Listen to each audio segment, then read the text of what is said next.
the hearing subcommittee looking at alcohol fees bylaw. Emergency procedures are on the screen. I can look around and see that everyone in the room is very familiar with them, so we'll now start with our usual karakia timatanga. Mino tātou, whakataka te hau ki te uru, whakataka te hau ki te tonga, kia mā kina kina ki uta, kia mā taratara ki tai. E he ake ana te atakura, he tio, he huka, he hauhu, ti hei mauri ora. Apologies, I have received no apologies. We've got a full house. Conflict of interest declarations. Councillors, either of you wish to declare a conflict? Neither do I. Okay, thank you.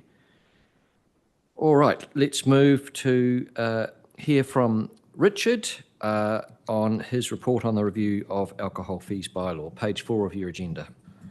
Thank you, Mr. Chair. First of all, apologies from Angela and Rachel, who are both not well today. And rather than sharing the love, they opted to bring in the third string batter, so I'm introducing the paper. But we've also got Dean Bentley here, who's available to answer any questions. So you'll have read the report, and this is to provide you with the feedback from public consultation on the proposed changes to the alcohol licensing fees. There's been quite a lot of discussion about this already. We received 33 responses to the consultation process. The thing I do want to bring to your attention is that we consulted on a 90% cost recovery and a 100% fees cost recovery.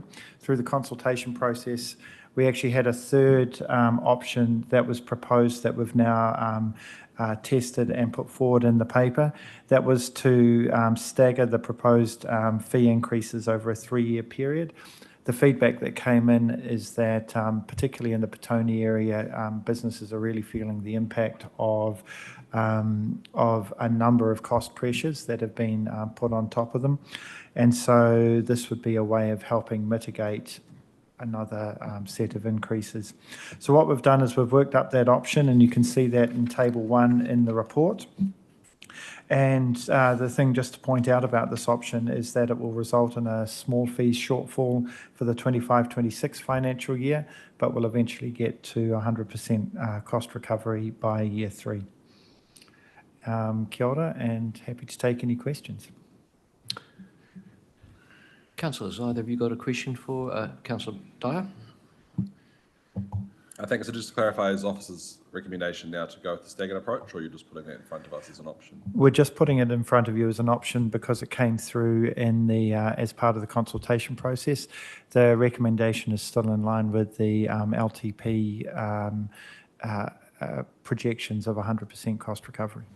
And obviously the staggered approach would have an impact on our LTP figures. Is there any grave concerns from the finance team? It's a relatively, so I've just spoken with our Chief Financial Officer, with Jenny, about this. It's a relatively minor impact on the first year that then achieves full cost recovery. Just to point out, though, that any shortfall in fees revenue from the licensing fees gets picked up in rates by ratepayers.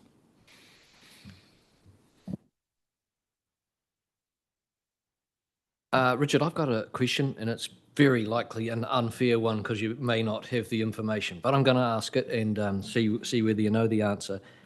Is there any other council activity that you're aware of where fees and charges apply where those fees meet 100% of the costs?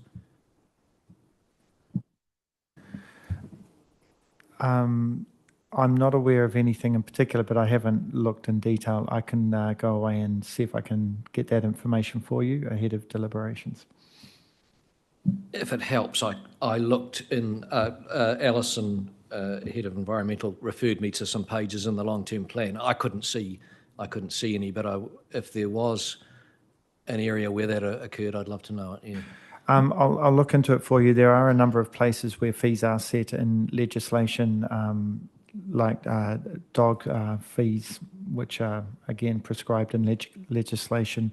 In terms of the cost recovery model, I'm not aware of any, but I'll look into that. Thanks. And seeing as we have got Dean Bentley here, who heads up this section, I've had a quick discussion with him offline about this, but given that's several submitters said council should really look at streamlining its costs. Dean, as I understand it, we have done some streamlining. Could you just give a brief explanation of that?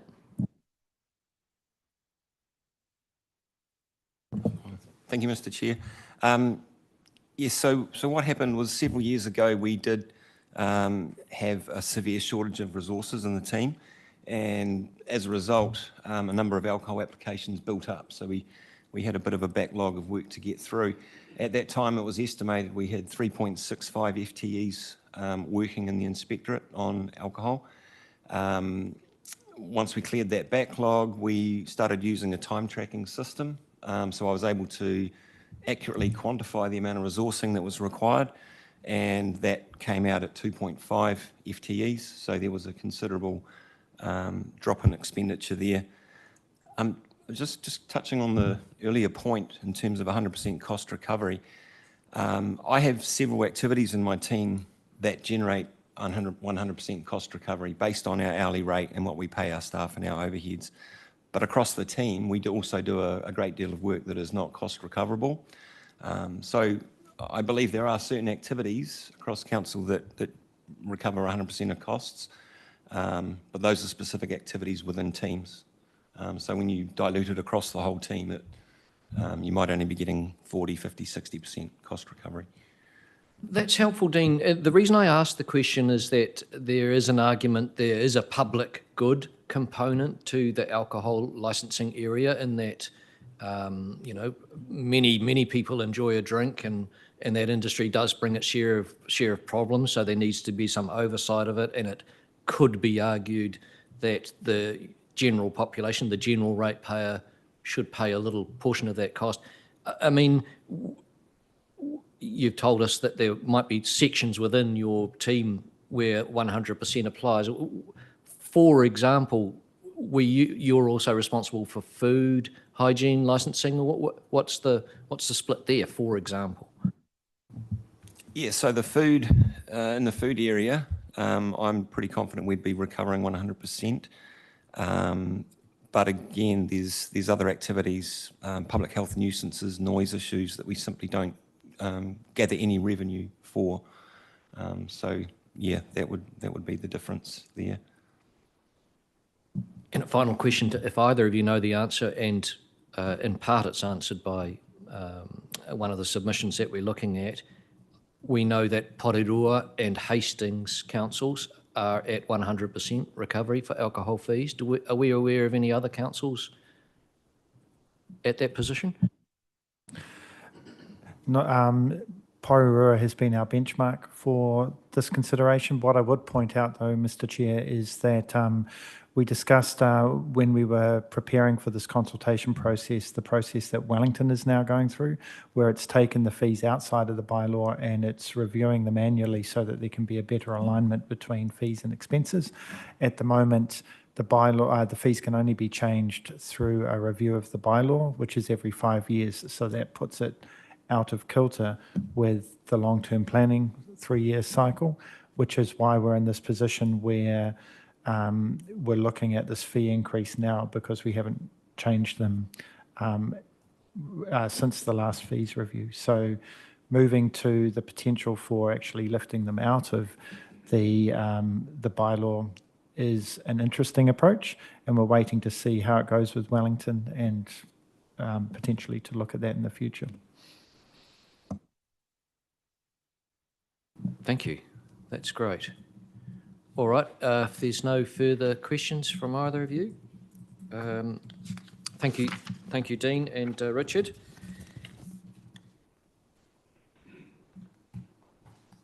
So we have some recommendations in front of us, and I'll read them out. That the subcommittee agrees to accept the late written submission from Viva Mexico Petone, that we note a survey response report and copies of all written submissions can be viewed at the link in front of us, and note that written copies of verbal submissions can also be viewed at the following link. We note the statement of proposal attached as Appendix 1, and note that a copy of the draft alcohol fees bylaw is attached as Appendix 2 to our report. I'll move those. Do I have a seconder? Councillor Morgan, thank you. Any discussion? All those in favour, please say aye. Aye. No, clear that carried. Thanks. Right, we'll move on to hearing of the submissions now. I think I can see Helen online for sure, and we've got some submitters lined up, but I think we're going to start with Darshan Balani, or who doesn't? Not here yet. Helen, we're going to advance you up the list. You're our only one to front so far, so welcome. You've got 5 minutes to speak to your submission, which we have read. So it'd be great if you could leave a little bit of time for any questions. A bell will ring at 5 minutes. Thanks. Morning, Chair and councillors, and once again, thank you for giving me the opportunity to speak with regard to this item on the alcohol fees and charges bylaw. We appreciated the opportunity to be sent this information when it came out by the officers, which gave us the opportunity to actually field and canvass the many businesses, both cafes and public licensing places on the street, to get a sense of what their feel was with regard to these recommendations. The other thing I'd also like to just mention at this time is that the time that this committee meets, and I know we have no jurisdiction over it, made it a little bit difficult for a number of our businesses to actually be here present or even to attend online. So a number of the things that I'll be recording today will be verbatim from some of that feedback that I've got. So whilst, first of all, I'd like to then go on and talk to you about paragraph on page 4, paragraph 3, that the officers actually repeated and also mentioned early this morning, is that at the time of council acknowledged the premises such as sporting clubs, community clubs provide a valuable service to the community, and that cafes, restaurants and other licensed premises help add to the vibrancy of our community. We certainly endorse that.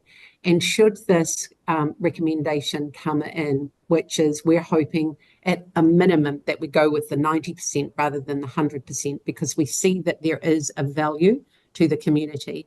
There are a number of issues, as you have said, Chair, that that services that the council provide, not all in the community actually use those services, but they are there and they're a component or a makeup of the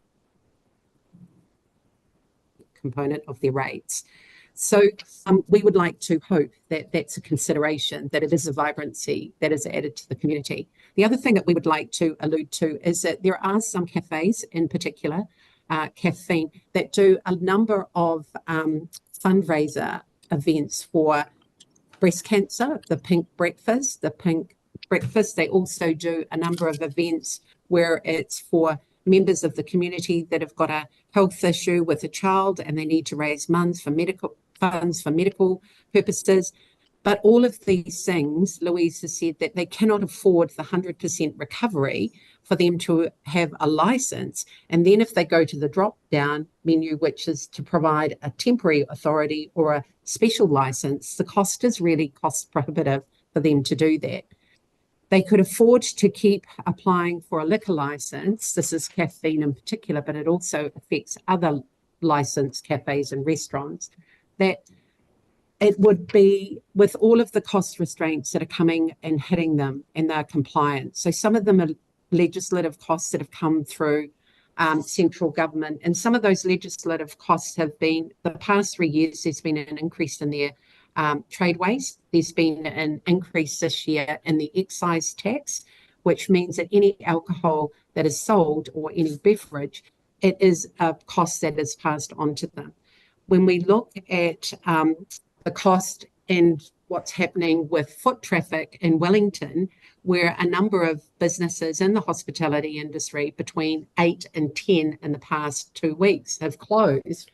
Whilst we don't have an issue with foot traffic, we still have an impact with the regulatory and compliance legislation that is put on us. We read in the initial submission stage that officers said that they need to do a cost recovery on personnel, KiwiSaver, wages, all those things.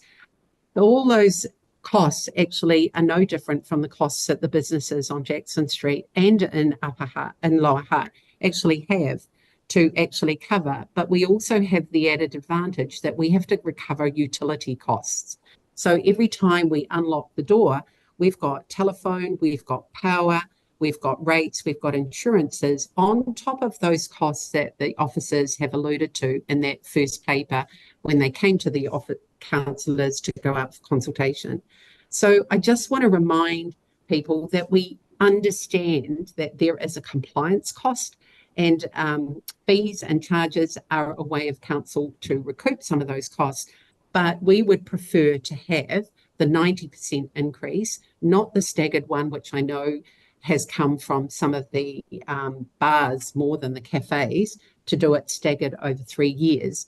We would rather see the community help support that, because we do add to the vibrancy. Not only that, we would encourage councillors to actually look at, is it not better to have the community in an environment where it's a controlled drinking environment when they go to our pubs, our clubs and our bars, but also when they go to have a meal, what they're doing is they're sharing an experience in a controlled environment. They have the company of, good company when they're sitting there. And if we increase these charges, particularly for cafes and restaurants, they are seriously going to have to look at whether they can provide that service. So it will just be the food and the company that a number of our people will be looking at, particularly when these increases come in 25, 26. That's all I've got to say, other than we appreciate there has to be an increase, but let's make sure that it's a shared increase that everyone can afford, so that we still keep what Jackson Street is known for as a destination, or one of the destinations, which is the food offering that we have on the street. Thank you very much for your time. Thank you very much, Helen. Councillor Dyer or Councillor Morgan, any questions for Helen? No, thank you very much, Helen. Some, seem to have disappeared. It was very abrupt, yeah.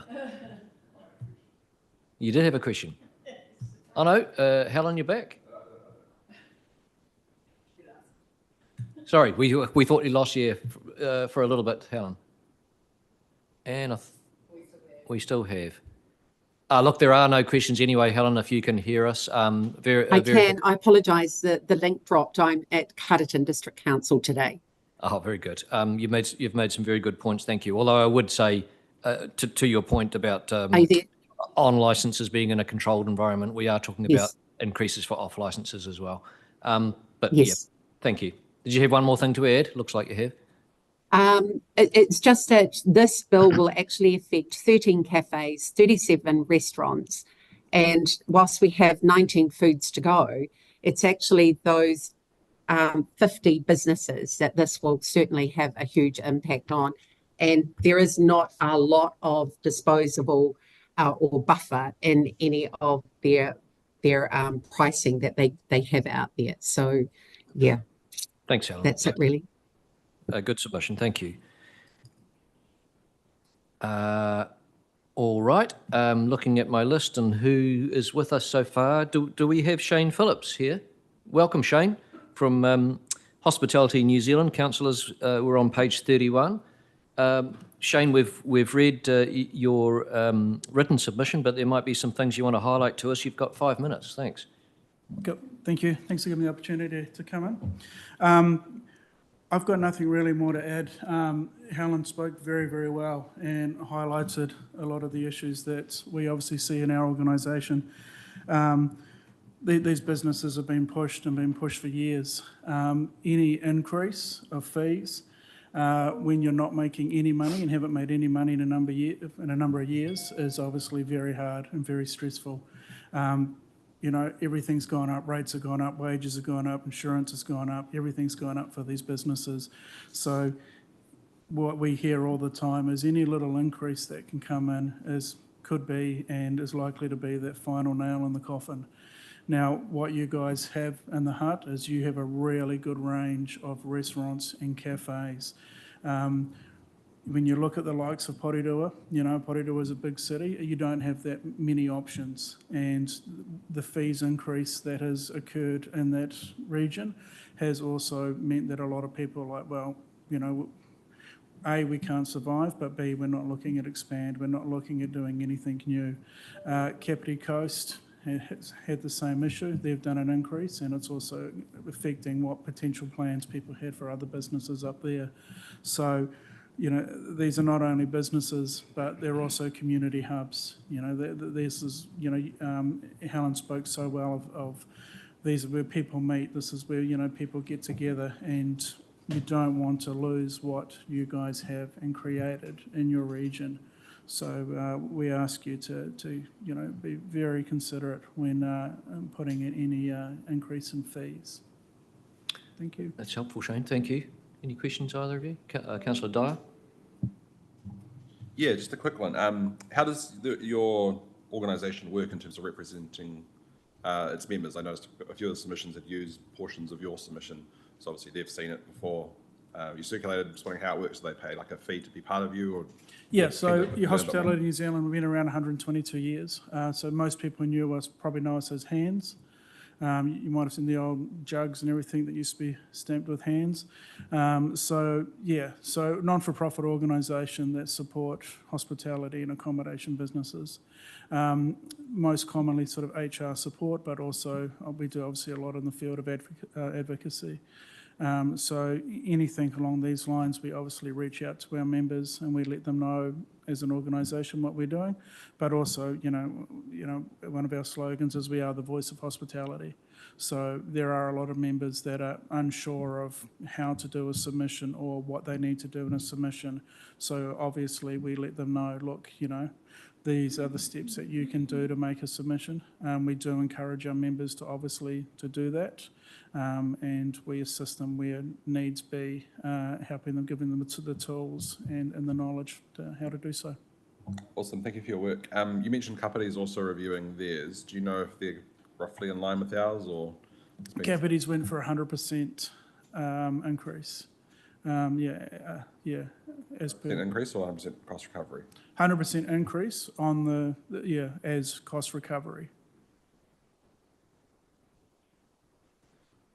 Sorry, Shane, to labour the point, but what we're discussing today is whether 100% of our costs in this alcohol licensing area should come from people who have off and on licences, or 90%.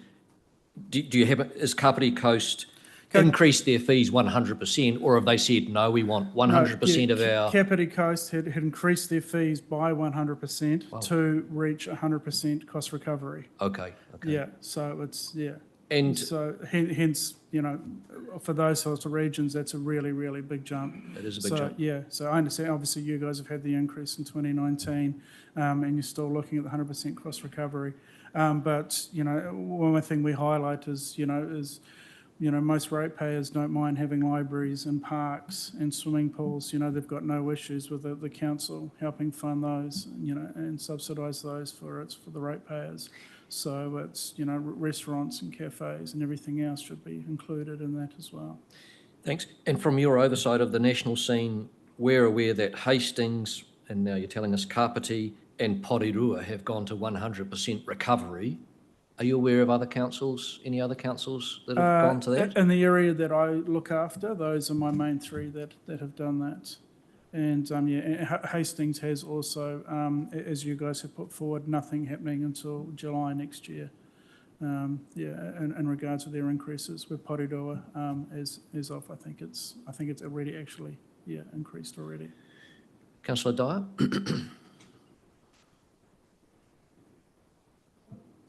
Oh, sorry.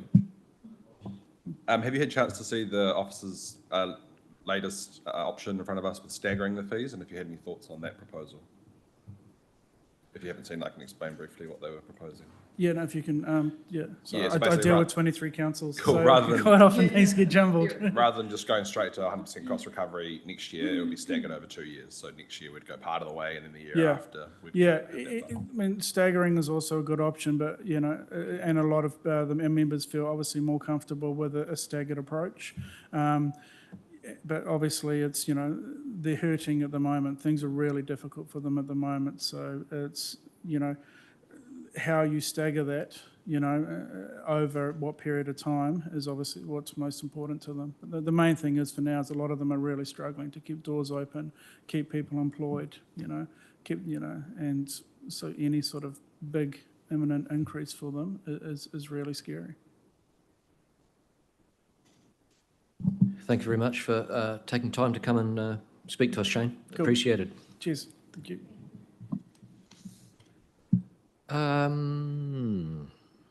We have no one else in the room.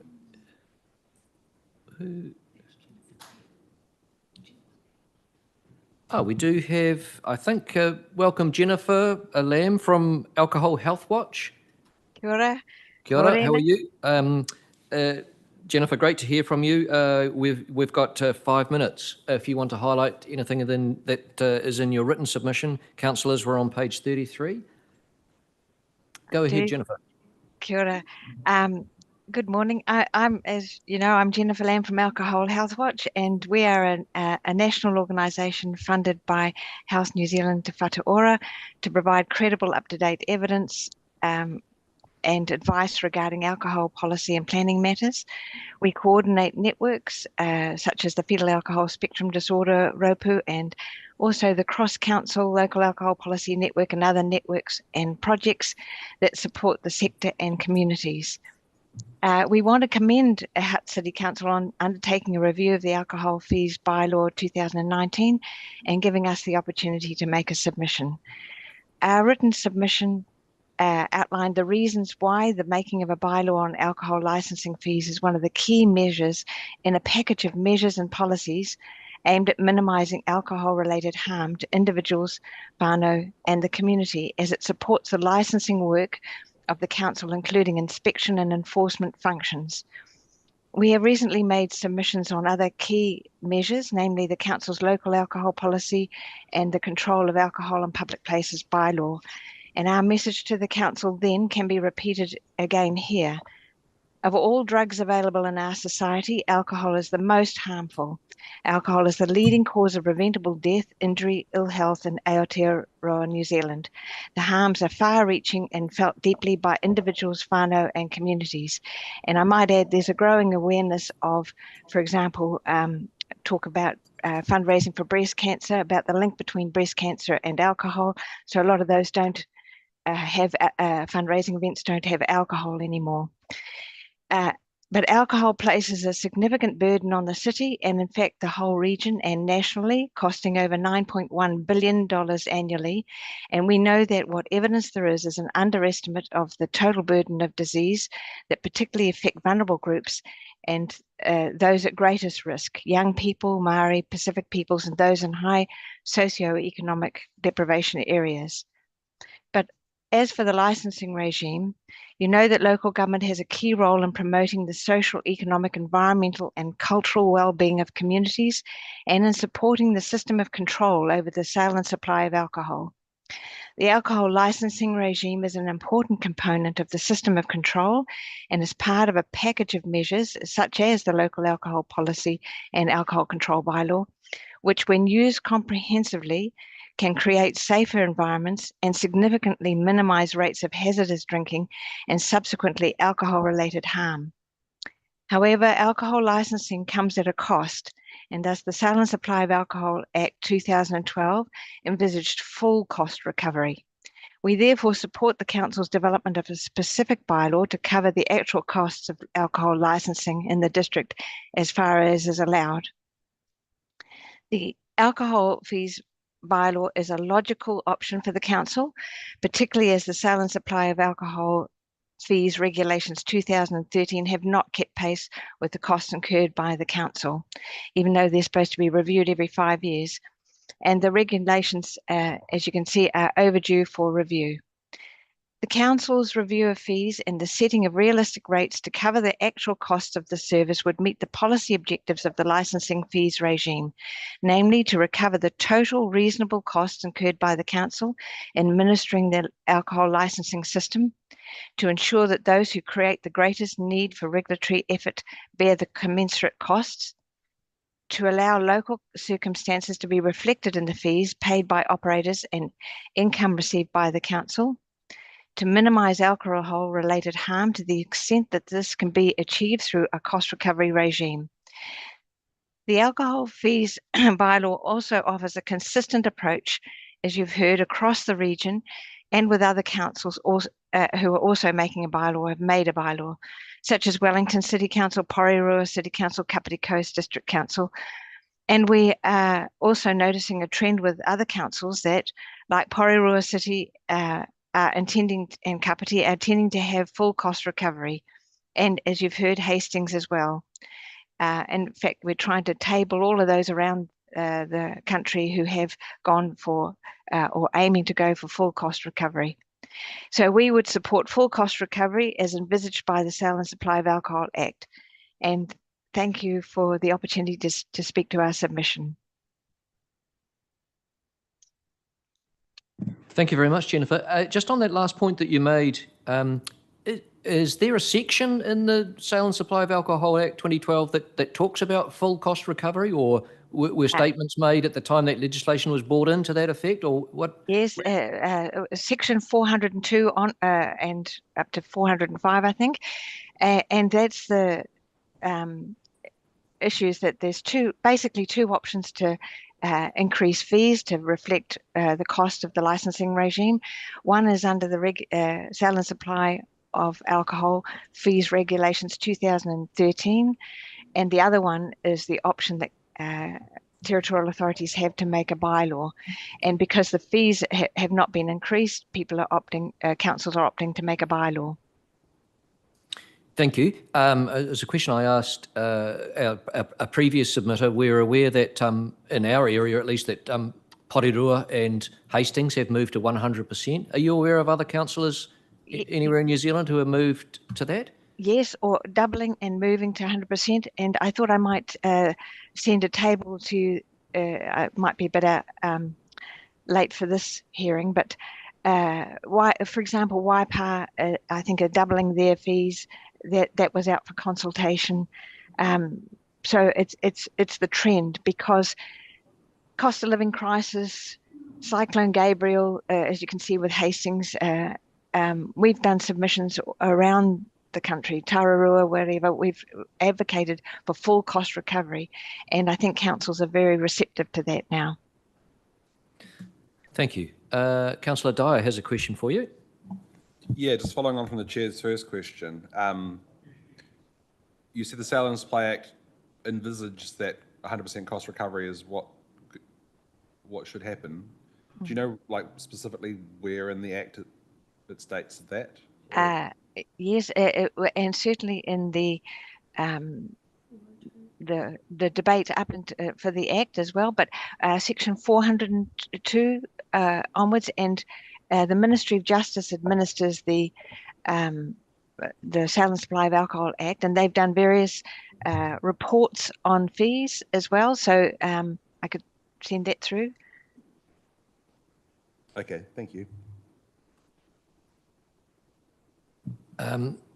Yeah, thank you, Jennifer. It would be good to have that information if you wouldn't mind, because we will be adjourning this hearing to discuss our decision, but it also needs to be ratified by the full council, and so to have full information could be really good. So thank you.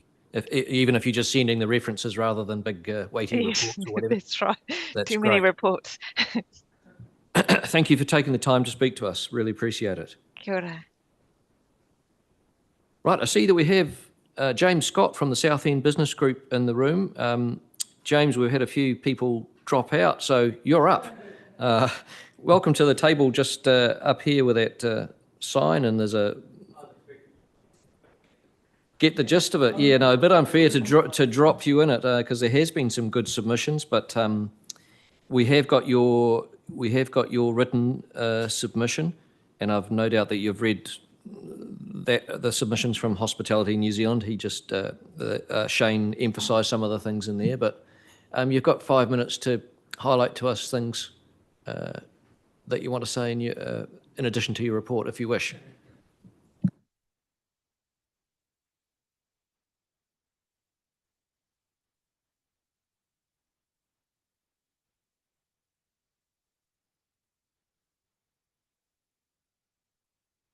It's black. looking for that green one. Okay, okay. Thank you. No, thank you for allowing me to speak. I mean, I tried to put everything we want to say into the submission, but I guess there's just a couple of points I'd be keen to reiterate.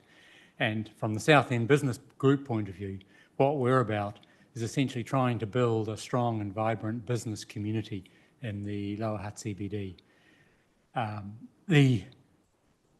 We don't doubt that there's a need to recover costs and that costs are going up, but the scope or the size of the proposed increases has alarmed and disappointed, I guess, a number of the hospitality businesses, and they're keen that that the size of the increases looked at in detail to see if there's any way of reducing it.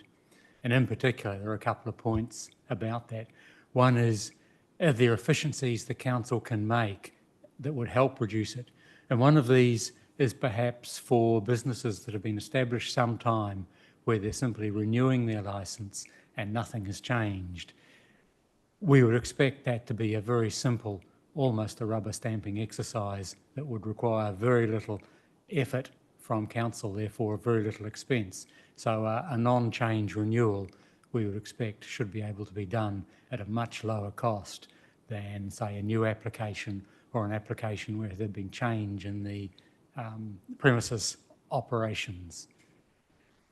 And the other point was a well-managed alcohol licensing regime benefits the wider community per se, and so the proportion of costs that are met by the hospitality businesses versus the proportion that should come out of more general rates that because of the benefit to the community, it's worth examining those and see whether that ratio could be adjusted in favour of the businesses.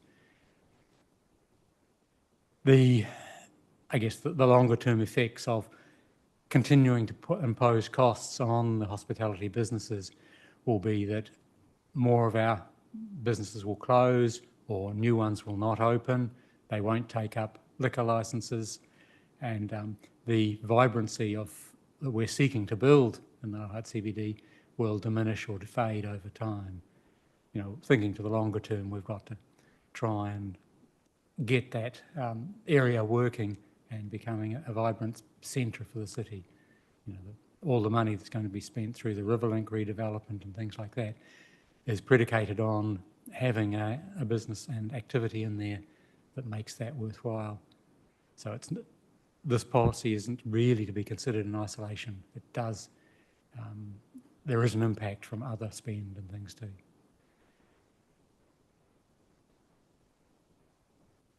Okay. Thank you very much, James. Either councillor have a question for James? James, it's an interesting idea that you raise in terms of potentially a lower fee for those where renewals or where there's been no problems with the establishment over a long time, whether that could have a lower fee. I think it's something that would be worth looking at, and I would encourage you to do so. I think it is reflected, I could be wrong on this, and our officers would tell me, but there are risk categories of licences, and I think the kind of thing that you're talking about comes into play when they are assessing what the fee should be. But the question I was going to ask is, has that suggestion been prompted by something you've seen operating elsewhere? A particular instance, say, is the Nikaneru Cat Cafe, right? They've got a liquor licence because they want to be able to serve wine or something. And I don't know how much they are. I'm not privy to their turnover, but they're probably only serving a few drinks per day. They don't get many customers, but they've still got to pay that huge fee, which is way out of proportion to the turnover on the alcohol side of their business. And, they're not a high-risk business at all because of the nature of the enterprise and the people that come there. I mean, there are some other businesses around who said, well, it's a foregone conclusion, I'm not even going to bother engaging in the process, which I felt was a little bit negative, but that's part of it, and part of that's a negative mentality. Yeah. I think what you're suggesting is reflected in when our officers assess the risk category, although other things come into it as well. Yes. But no, thank you very much for your taking the time to speak to us and for your written submission. Thank you.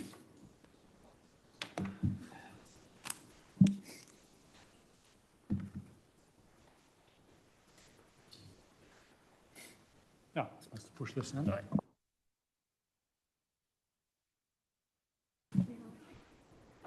Have we got Anna Boyer with us? Hiya. Councillors are on page 40. Welcome, Anna. You a co-owner of Viva Mexico Petone? Yeah, my husband really, he does all the fun stuff. Right. We remember you from your long-term plan submission, which was a very it was a very powerful submission too. I would say. This morning, but then I thought, no, very serious today. I could put my 4-year-old, but she's at music at the St. James Church. Right. Well, look, thank you very much. We've seen your written words, but there are things that you might like to highlight to us, and you have 5 minutes to do so, or that includes question time. Thank you. Thank you. Buenos dias and kia ora tātou. Oh. Thank you. Test. Okay, cool. Buenos dias and kia ora tātou. Thank you for giving me the opportunity to submit on behalf of Viva Mexico Petone regarding the proposed alcohol licensing fee increases. Before I begin, I just want to share my disappointment of having to come back into this room and plead counsel to listen to our case again. I was here mere months ago with a heartfelt and detailed explanation of how and why hospitality businesses, particularly on Jackson Street, are suffering. Learning that council proposes to increase the alcohol licensing fees, which only affects hospitality businesses, is another slap in the face. Why the large increases in the first place? On page 19 of the Agenda of Infrastructure and Regulatory Committee minutes, the recoverable costs highlights the reasons for increase. Your recoverable costs included things like stationery, accommodation, corporate services, and wellness leave. Personally, I believe this is not the economic climate to be providing wellness leave and accommodating people who don't live or work in the Hutt Valley. From our perspectives, these costs seem to be like nice to haves, but non-essentials. In other words, padding. Also included in the overhead costs, it specifies rent, maintenance, and utilities. These costs do make sense to us. We fully understand them. But hold up. What exactly is the rent that the Alcohol Licensing Department of the Hutt Valley Council pays? What are their monthly maintenance fees, and how much are their utility bills?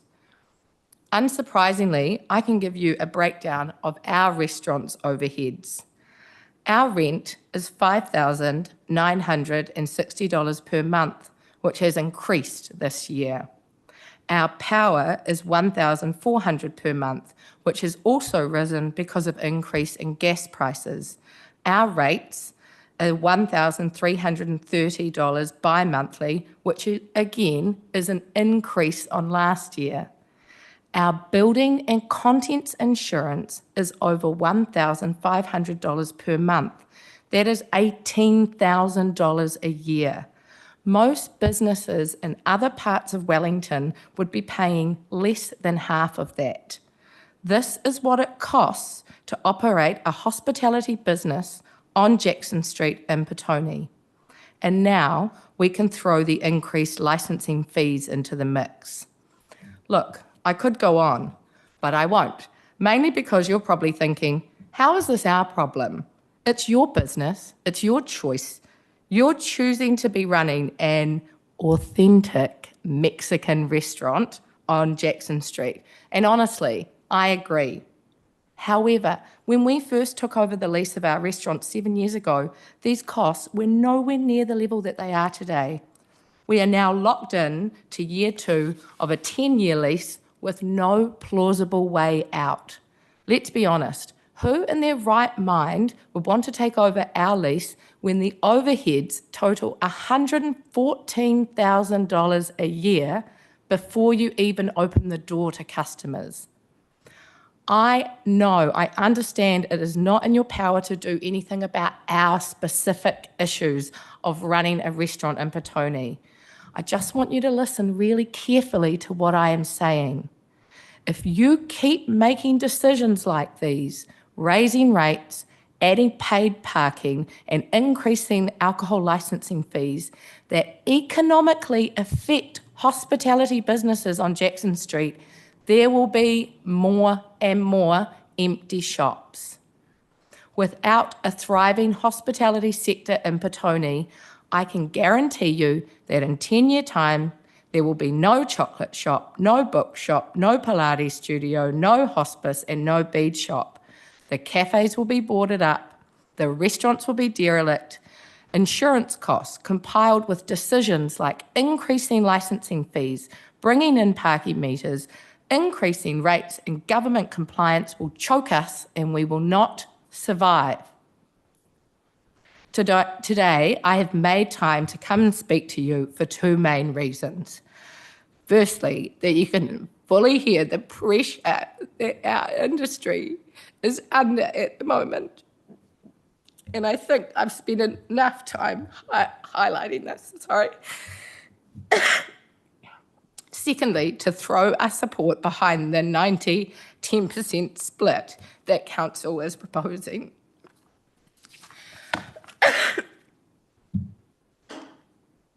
The proposed increase will cost our business approximately $1,000 a year in 2025. 10% of $1,000, thanks, is $109, which means I have made a written submission, gathered anecdotal evidence and data, taken time off work to come and speak with you in person, and written an oral submission, all for the sake of $109. Is it worth it? I hope so. You see, the difference between you, the Hutt City Council, and us, a small Mexican restaurant, is that you have a captive audience in your ratepayers. We don't. Not only that, our market has a diminishing disposable income. That 10% is going to make a difference to us. Like so many businesses, we are aware of every dollar that we spend.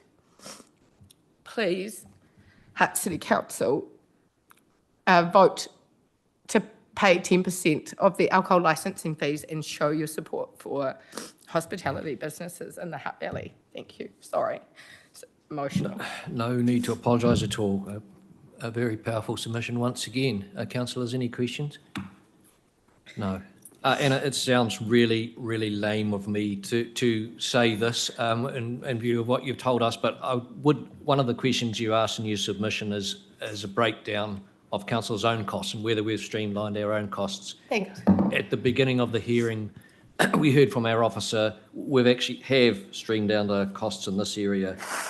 2 years ago, they were 600,000 a year. They're now around 400,000. We've let go a staff member to try and keep costs down. Yeah. But look, we absolutely hear what you and other businesses are telling us, and thank you very much for taking the time to come along. Yeah, I did see those, and I can see how they've decreased from 600 to 300. And look, we know that. We understand. We've got a business ourselves. We know that you are a business, but it's just getting really tough. Yeah. So I really don't want to have to come back in 2 years and be begging for the same thing. So yeah. Fair enough. Thanks Sorry again. about the emotion. Not at all. Not at all. Thank you.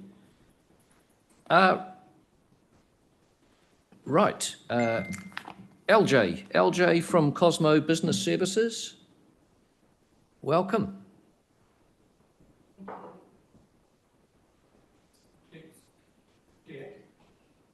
Yes, James. Oh, sorry, I have got a little note there. I'm perfectly at ease for that to happen, and the two councillors are as well. Absolutely. We like to keep things open and transparent, so by all means, if you wish to take a photo.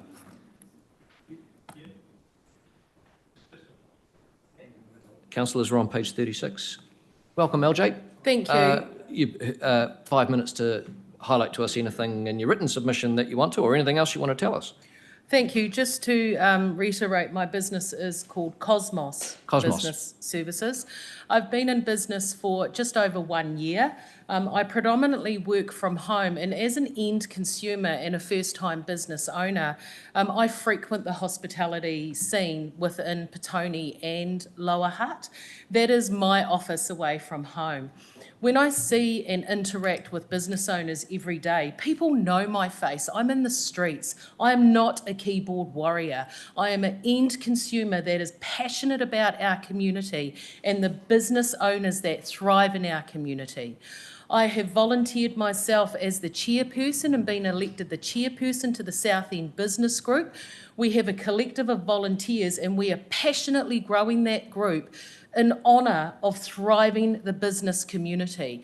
This is so that we can partner with the Hutt City Council, so that we can be your advocate and we can work together as business owners and a collective organisation to help the better of the city, the economy and the community. When I'm in those businesses in the hospitality sector and I'm interacting with those business owners, I'm not a binge drinker. I'm not an 18-year-old that goes to the supermarket, which is a multi-million-dollar industry, to buy cheap alcohol and preload and get drunk off my face and then walk into the hospitality businesses and not actually spend money. I'm one of those end consumers that goes there during the day. I'm that person that buys the coffee. I'm that person that wants to get to know the locals and the business owners. I'm the person that buys food. I'm the person that brings additional business to those multifaceted hospitality vendors. And when I see them suffering with the overheads, and this lady from Mexico who has just spoken about the weight that they bear on their shoulders, I just think that the council needs to reconsider around stigmatising what they're doing in the hospitality sector. These people create a vibrancy and an opportunity for us to enjoy our leisure time. End consumers and the disposable income is at an all-time low. So the hospitality sector is already down the very bottom rung of getting fed any income that end consumers have.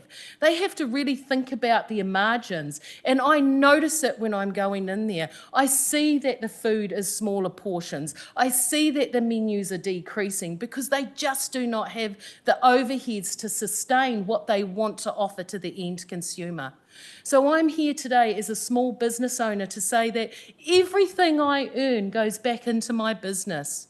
I only create drawings from the hours that I work. In order for a business to succeed, I don't generate any income at least for a couple of years.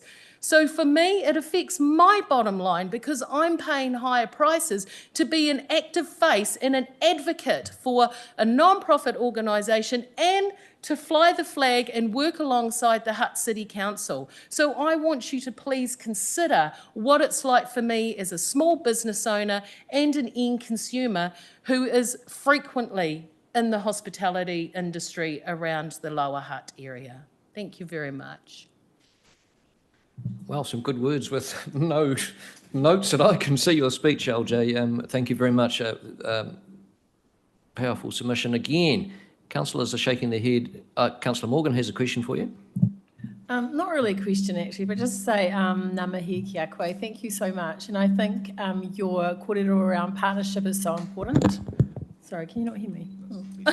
It's odd. It's odd that you can't hear me. So I just want to tautoko what you're saying actually. And I know personally, I'm like you. I specifically go to our businesses to spend my money in our businesses to help support and show the face and be that person in that presence. So I really appreciate what you've said to us today, and we certainly are listening. So thank you so much.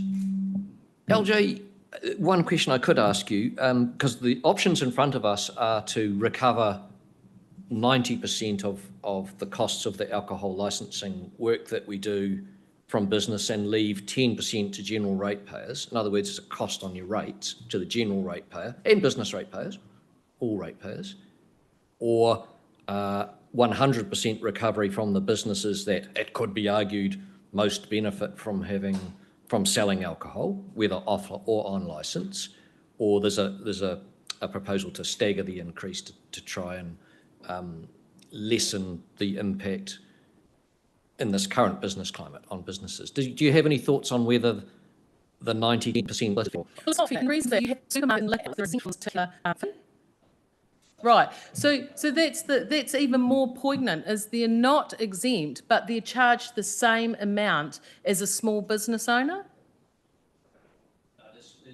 There's risk categories, and bottle stores and supermarkets are, and the lower the risk, the lower the fee, higher the risk, higher the fee. Supermarkets and bottle stores are high risk.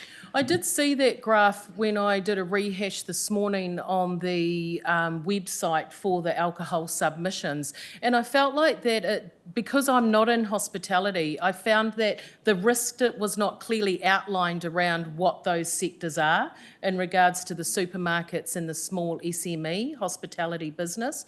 When you look at the margins that liquor stores and supermarkets have, irrelevant of the fees that they're charged, I think that the fees are unrealistic to the hospitality sector in regards to what you're charging them as an SME. Thank you. So something that we could possibly take a look at too, those risk categories and the resulting fees. Yeah. And the matrix around that, and as an end consumer and a business person I think there could have been more transparency around the education, not just in the hospitality sector, but people who are actually end consumers into that industry. Yeah, there may well be national guidance on those risk categories, but we'd have to look into that. Look, thanks again for your words. Thank you, appreciate it. Thank you.